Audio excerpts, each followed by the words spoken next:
Hello students, एक बार फिर स्वागत है आपका मेरे चैनल में। आज हम एक नए चैप्टर की शुरुआत करते हैं, चैप्टर 3 यानी कि आपव्यू मैट्रिक्स। इसके आपको बेसिक क्लियर करने के लिए इसकी वीडियो में आपको दो पार्ट्स में दूंगा। पहले पार्ट 1 जिसमें कुछ परिभाषाएं यानी कि डेफिनेशंस हैं, फिर पार्ट सेकंड होगा जिसमें कुछ लॉज वगैरह होंगे, योगफल गुणनफल वगैरह इस तरीके के नियम। तो सबसे पहले शुरुआत करते हैं, लेकिन आपव्यू की परिभाषा कि आपव्यू क्या चीज होती है। अब मैं आपको ये समझाता हूं आपव्यू का मतलब क्या है। यदि कुछ अवयव, वो कुछ संख्याएं भी हो सकती हैं, कुछ इंग्लिश वर्णमाला के लेटर्स भी हो सकते हैं, हिंदी वर्णमाला के लेटर्स भी हो सकती हैं, उन्हें हम अवयव ही कहते हैं। ये कुछ भी हो सकती हैं, संख्याएं भी हो सकती हैं, कोई भी हो सकता है, कोई फलन भी हो सकती हैं। यदि mn अवयवों को, मैंने m गुणा n लिया है, उसकी वजह मैं अभी थोड़ी देर में ही बताता हूं। यदि mn अवयवों को एक निकाय में इस प्रकार व्यवस्थित किया जाए कि निकाय में m पंक्तियां और n स्तंभ हों, और यह बात यहां पर भी देखिए क्लियर होती है कि mn अवयव कैसे हो गई।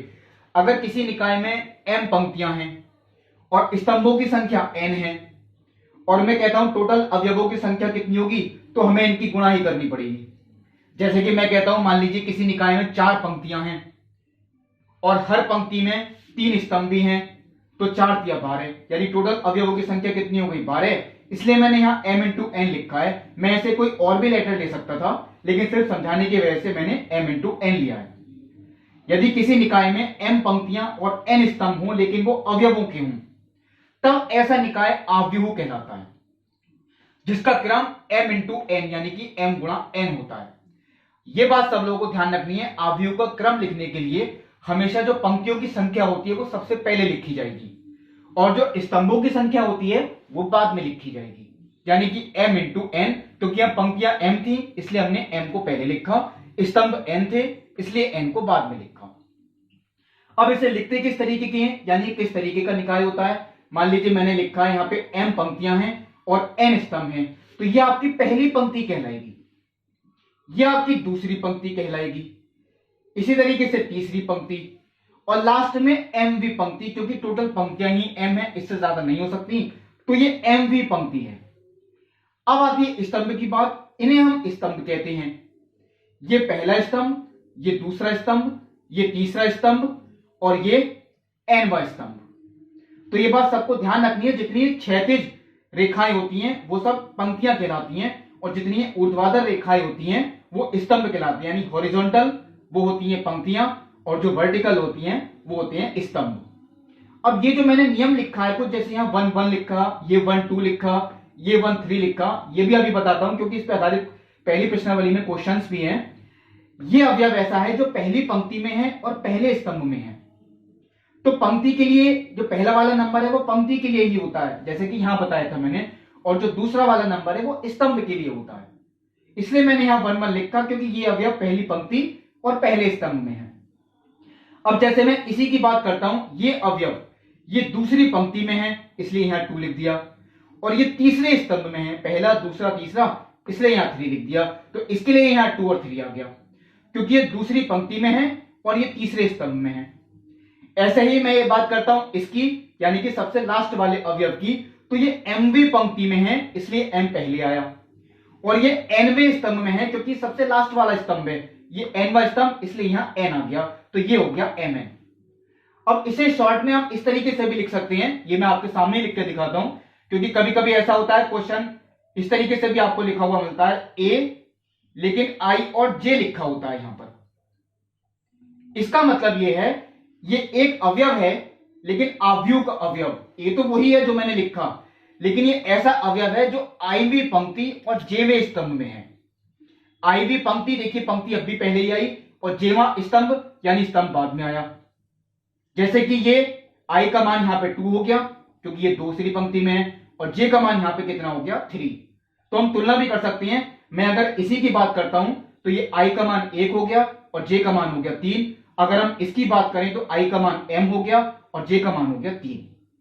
तो हमेशा ध्यान आपको रखना है, क्रम लिखते समय पंक्तियां आपको पहले लिखनी है, स्तंभ आपको बाद में लिखने हैं, और ये भी लिखते समय आपको पंक्ति का ही संख्या पहले लिखनी है, स्तंभ की निरूपिक संख्या जो होती है वो बाद में लिखनी है।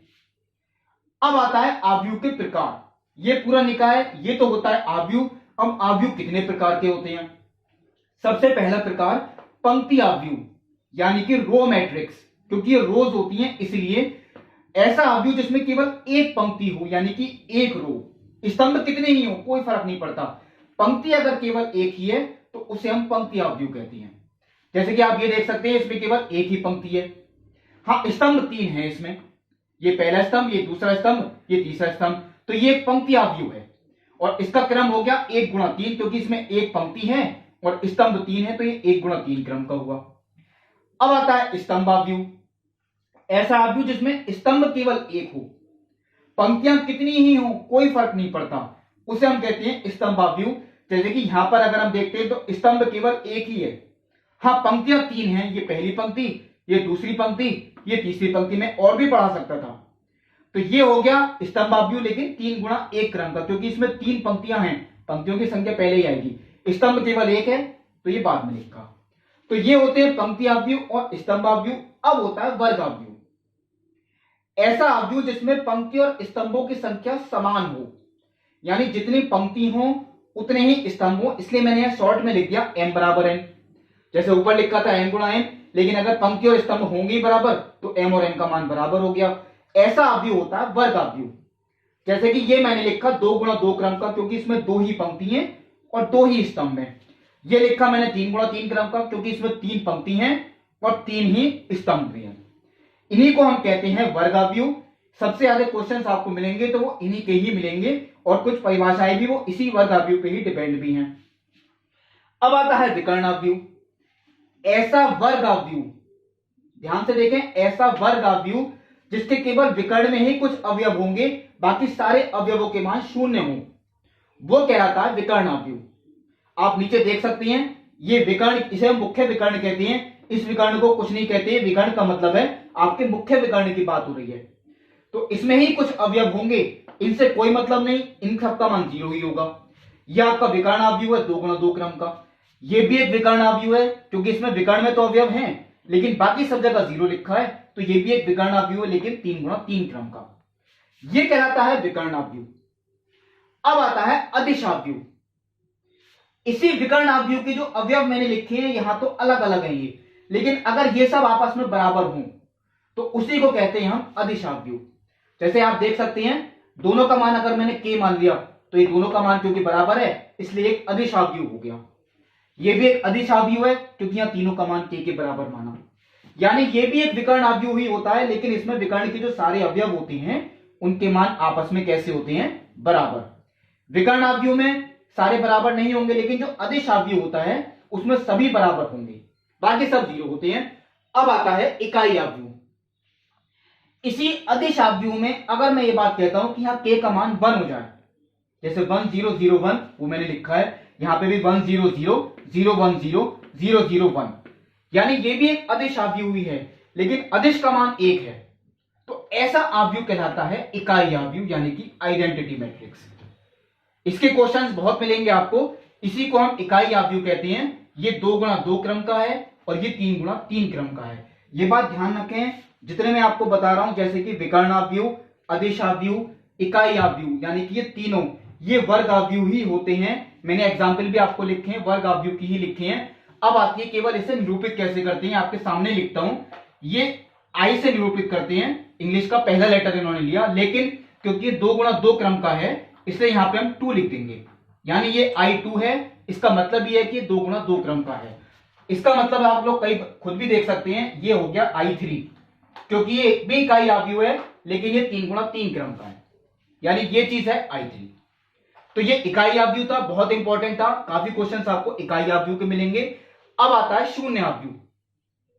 ऐसा आव्यूह जिसके सारे अवयव शून्य हैं, भले ही वो वर्ग आव्यूह है या नहीं है, इससे कोई फर्क नहीं पड़ता। मैंने इसलिए एग्जाम्पल दोनों ही लिखे हैं, देखिए सारे अवयव शून्य हैं, यहां भी सारे अवयव शून्य हैं, बस अंतर इतना है, ये एक वर्ग आव्यूह था जो कि मैंने 3 गुणा 3 क्रम का लिया, ये 2 गुणा 3 क्रम का आव्यूह है, इन्हीं को हम शून्य आव्यूह कहते हैं। इसे हम अंग्रेजी का जो कैपिटल लेटर O है इससे निरूपित करते हैं, ये मैंने इधर भी लिख दिया है। अब ये बात आपको ध्यान रखनी है, जो शून्य आव्यूह होता है वो जरूरी नहीं कि वर्ग आव्यूह हो, वो वर्ग आव्यूह हो भी सकता है और वर्ग अवयव नहीं भी हो सकता है। अब आता है समान अवयव।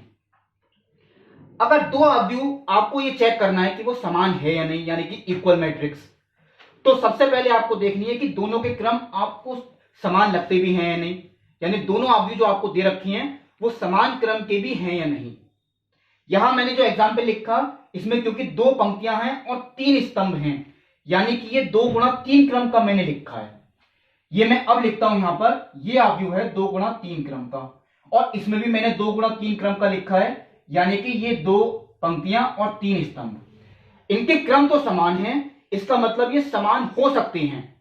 केवल क्रम ही समान हो, ये जरूरी नहीं कि वो समान अवयव हों, क्रम तो समान होना ही चाहिए। मैंने लिखा भी ये समान क्रम, लेकिन उनके जो संगत अवयव हैं वो भी परस्पर समान हो। अब संगत अवयव का मतलब क्या है? अब आपको जब ये पता लग गया, सबसे पहले आप यही चेक करेंगे कि क्रम बराबर है या नहीं। जैसे कि ये 2 गुणा 3 का है, ये भी 2 गुणा 3 का, ये बराबर हो सकते हैं। अब ये श्योरिटी नहीं थी, लेकिन हाँ ये बात इससे पता लगेगी, अगर ये A11 का मान B11 के बराबर हो, ये संगत, A12 का मान B12 के बराबर, क्योंकि इसके संगत वो यही था। A13 का मान B13 के बराबर, A21 का मान B21 के बराबर, A22 का मान B22 के बराबर और A23 का मान B23 के बराबर। यानी सभी 6 के 6 अगर इनके बराबर हैं संगत, तभी ये समान अवयव हो सकते हैं, वरना ये समान अवयव नहीं हो सकते। तो सबसे पहले तो आपको क्रम चेक करना है कि जो क्रम इसका है वही इसका हो, तभी वो समान हो सकते हैं। और अगर क्रम समान है तब आगे की प्रक्रिया शुरू करनी है कि वो संगत अवयव बराबर है या नहीं। अब आता है परिवर्त अवयव। अगर किसी अवयव के हम पंक्ति और स्तंभों को आपस में बदल दें, किसी अवयव के पंक्ति और स्तंभ अगर हम आपस में चेंज कर दें, तो ऐसा अवयव कहलाता है परिवर्त अवयव। जो नया अवयव हमें प्राप्त होगा वो परिवर्त अवयव होगा। लेकिन ऐसा करने पर एक डिफरेंस आता है, जो पहला अवयव आपका होगा n गुणा n क्रम का, यानी कि उसमें m पंक्तियां और n स्तंभ हैं, तो जो इसका परिवर्त अवयव आएगा वो n गुणा m क्रम का हो जाएगा, क्योंकि इसमें अब की बार पंक्तियां n हो जाएंगी, ये उसका उल्टा होगा, और स्तंभ हो जाएंगे m। और परिवर्त अवयव को हम या तो a डैश से लिखते हैं, जैसे कि मैंने डैश का चिन्ह लगा रखा है, या a के ऊपर एक t लिख देंगे, t का मतलब ट्रांसपोज यानी कि परिवर्त। हम दोनों में से किसी भी एक चीज से लिख सकते हैं, बुक में शायद आपको दोनों तरीके से लिखा हुआ मिले।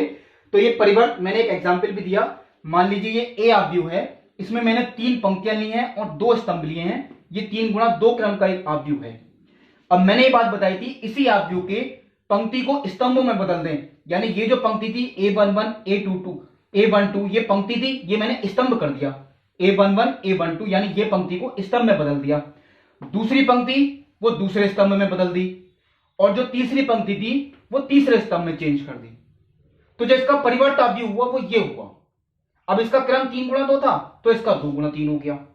तो यही है परिवर्त अवयव। अगर हम पंक्तियों को चेंज कर दें स्तंभों में तो वो परिवर्त अवयव होता है।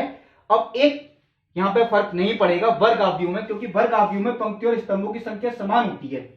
तो जब हम इसका परिवर्त करेंगे तो इसका क्रम में कोई फर्क नहीं पड़ेगा, यानी ये 3 गुणा 3 का है तो उसके परिवर्त का भी क्रम 3 गुणा 3 ही होगा। लेकिन अगर वो वर्ग अवयव नहीं है तो इसका क्रम उल्टा हो जाएगा। ये था परिवर्त अवयव। अब परिवर्त से ही कुछ संबंधित परिभाषाएं थी, एक तो सममित अवयव और एक विषम सममित अवयव। एक सममित और एक विषम सममित। अगर हम ऐसा करते हैं कि किसी अवयव का हमने परिवर्त निकाला और वो वापस इसी के सेम आया, यानी कि बिल्कुल इक्वल, तो ऐसा अवयव होता है सममित अवयव। यानी ये जो मैंने लिखा है ये आपका सममित अवयव है। अगर किसी का परिवर्त उसी अवयव के समान आ जाए तो ऐसे अवयव को हम कहते हैं सममित अवयव। और किसी अवयव का परिवर्त अगर उसके सममित उसी अवयव के बराबर तो आए, लेकिन वो माइनस के बराबर आए, यानी उसके सारे अवयवों के चिन्ह बदल जाएं, तो ऐसा अवयव कहलाता है विषम सममित अवयव। ये अवयव है विषम सममित। तो ये आप ध्यान रखें, जो विषम सममित अवयव है उसमें चेंज होकर अवयव वही आता है, लेकिन सारे अवयवों के चिन्ह बदल जाएंगे। ये विषम सममित हुआ और ये हुआ सममित अवयव। तो जितने अवयव के प्रकार थे, परिभाषा थी, वो सब मैंने आपको इसमें बताई। अगले वीडियो में इसके जितने नियम हैं वो सब आपको बताए जाएंगे। ये इसका पार्ट 1 वीडियो था, वो पार्ट 2 वीडियो में बताएंगे। तब तक के लिए धन्यवाद।